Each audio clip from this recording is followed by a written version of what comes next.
दहेज हमारी एक बहुत बड़ी समस्या है। पर ये कौन सी लड़कियां होती हैं जो दहेज आपसे कोई ले रहा है इसलिए वो शादी कर रहा है और शादी करने के लिए तैयार हो जाती हैं। एक्चुअली यही लड़कियां हैं जो बढ़ावा देती हैं डाउरी सिस्टम को। ये लड़कियां ऐसा क्यों करती हैं? क्योंकि इनके ऊपर प्रेशर रहता है माता पिता का।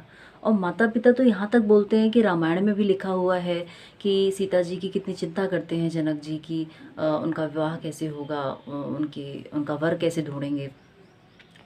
सत्य क्या है पता है? सत्य बात ये है कि जनक जी सीता जी को शिव धनुष को बड़ी आसानी से उठाते हुए देख लेते हैं। और वो क्या करती हैं कि शिव धनुष को उठाती हैं और बड़ी आसानी से वहां साफ सफाई करके उसे वापस रख देती हैं एक हाथ से। तो जनक जी जब ये देखते हैं तो बड़े चिंतित होते हैं। उनको ये लगता है कि मेरी पुत्री तो कोई साधारण स्त्री नहीं है। तो अब चूंकि हमारे जो शास्त्र हैं उनमें ये कहा जाता है कि जो स्त्री है उसके समकक्ष उसका वर होना चाहिए या तो उससे ज़्यादा योग्य होना चाहिए। तो जनक जी को इस बात की चिंता लगती है कि मेरी पुत्री बहुत योग्य है तो मैं इसके योग्य वर कहाँ से ढूंढूंगा, क्योंकि वो साधारण स्त्री नहीं है। वो सिर्फ धनुष को बड़ी आसानी से उठा लेती है, जिसको बड़े बड़े राजा महाराजा और बड़े वीर पुरुष भी उसको नहीं उठा पाते हैं। तो वो इस बात से चिंतित होते हैं। और यहाँ से समझ में आता है कि योग्यता का आधार क्या था। जनक जी क्या कह रहे हैं कि योग्य स्त्री है, और उसका क्या मतलब है? उन्होंने सुंदरता की बात नहीं की है, उन्होंने अपने धन वैभव की बात नहीं की है। तो जनक जी चिंता कर रहे हैं इस बात की कि सीता के योग्य वर वो कैसे ढूंढेंगे। सीता तो बहुत योग्य है, और योग्यता का आधार क्या है? उनका इनर पावर, आत्मबल, ना कि उनकी शारीरिक सुंदरता, ना कि उनके धन वैभव की बात कर रहे हैं, ना किसी वो सामान्य शिक्षा की बात कर रहे हैं। तो आज के माता पिता जो ये बोलते हैं कि लड़की की शादी करना ज़रूरी है, वो चिंता करते हैं, क्योंकि जनक जी भी कभी चिंता करते थे सीता जी की। तो ये कहाँ से सही है? आप तो चिंता करते हो तो फिर इस आधार पर करते हो कि भैया लड़की की शादी, लड़की की उम्र, लड़की का शरीर, लड़के का शरीर, और सबसे इम्पोर्टेंट बात है लड़का कितना कमाता है, आपकी बेटी कितना कमाती है, आप कितना दहेज दे सकते हैं। तो इस आधार पर तय करते हो वर को। तो सीता और रामायण को बीच में क्यों ला रहे हैं आप? तो रामायण वाली बातें हम करते जरूर हैं, लड़ते जरूर है रामायण पर जो लिखा है रामायण में उससे तो हमारे जीवन का कोई लेना देना ही नहीं है।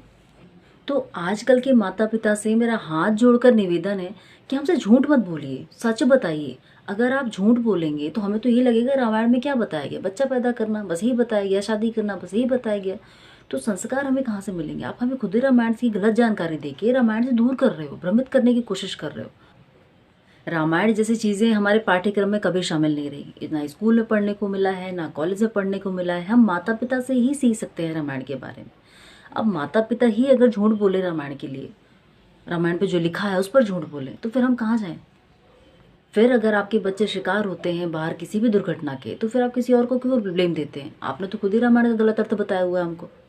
और शास्त्रों को लेकर न जाने ऐसी कितनी बातें हैं जो बस भ्रम फैलाने के लिए, मतलब अपना स्वार्थ सिद्ध करने के लिए लोगों ने गलत गलत बता रखी हैं। तो सीता जी और जनक जी के बीच का जो ये एक बहुत अच्छा संवाद है, और जिसको क्या कहना चाहिए कि हमको इससे ज्ञान प्राप्त होता है, पर इसको हमने ऐसा बना दिया जैसे विवाह के लिए ही माता सीता की इतनी योग्यता थी कि फटाफट उनका विवाह करो, फ्री हो जाओ, जिस तरह की बातें। तो ये बिल्कुल मिथ्या है, और इस चक्कर में कोई भी बिल्कुल ना पड़े। रामायण में कहीं ऐसा कोई संवाद नहीं है कि सीता जी टेंशन थी जनक जी के लिए और उनका विवाह करके वो फ्री हो गए, ऐसा कुछ भी नहीं था। उन्होंने जो विचार किया है जनक जी ने, और उनका जो तनाव था वो ये था कि मेरी पुत्री योग्य है, उसकी योग्य वर उनको ढूंढना है, और वो योग्यता का आधार था आत्मबल। रामायण में जो ये संवाद है उसकी माता पिता सही जानकारी दें, नहीं है तो पढ़कर बताएं, पर भ्रमित ना करें, क्योंकि इससे युवा पीढ़ी की रामायण से दूरी बन जाती है, और उसका परिणाम कितना भयानक हो रहा है हमारे शास्त्रों से दूर होने का, वो हम सब देख रहे हैं।